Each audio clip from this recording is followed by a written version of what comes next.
네, 그렇다면 외국인 의료 관광객을 유치하기 위한 우리의 준비는 과연 어떨까요? 네, 정부는 의료 관광도 한류의 일부라면서 2020년까지 100만 명을 유치하겠다는 목표를 세우고 있습니다.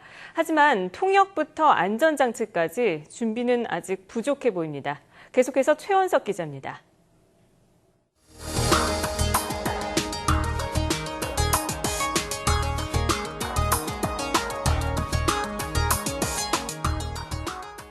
얼마 전 친구를 따라 성형외과 상담을 받은 중국인 손이자오 씨. 수백만 원을 들여 얼굴에 칼을 대지 않고 주사로만 시술하는 이른바 뿌띠 성형을 했는데 결과가 그리 만족스럽지 못했습니다. 在当时注射的时候就已经是有能看明显的这块有一个不平整的部分，就是一个坑，等于这个部分是没有玻尿酸的一个部分，然后就会整个额头看上去凹凸不平的这样。 병원 측의 재수술 제안도 있었지만 손 씨는 다시 그 병원을 믿고 얼굴을 맡기긴 어렵다며 거부했습니다. 다 보톡스까지도 저희가 다 서비스로 그냥 무상으로 해드렸어요. 해드릴 거 다 해드리고 저렇게 적방한 화장으로 자꾸 절기를 하시니까 저희가 응대를 못 해드리는 거예요. 원정 성형 행렬 속에 부작용이나 불만 때문에 생기는 이런 다툼은 계속 늘고 있습니다. 하지만 문제 해결의 근거가 되는 표준 계약서는 일부 대형 병원에서만 사용되는 데다 문제가 생기면 입막음부터 하는 병원들의 발빠른 대응에 실제 불만 사례나 사고는 공식 집계조차 되지 않고 있습니다.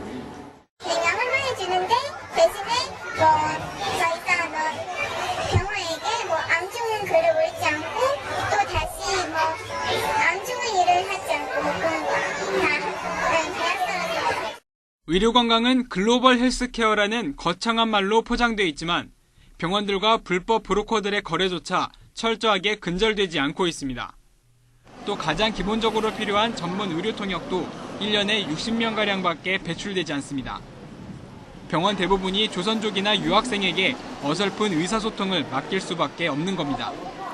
의료 통역사가 많이 부족하다는 현장의 요구가 있습니다. 그래서 정부에서 의료통역사 양성 과정을 설립을 해서 양성 확대하고 민간 의료통역사를 포함해서 효율적으로 배치 활용될 수 있도록 특히 환자의 신체적인 특성에 따라 부작용이나 후유증 같은 위험 정보를 미리 알려줘야 하지만 병원들 대부분이 이익 내기에 급급하다 보니 보상 절차도 사후 관리 안내도 어물쩍 넘어가는 실정입니다.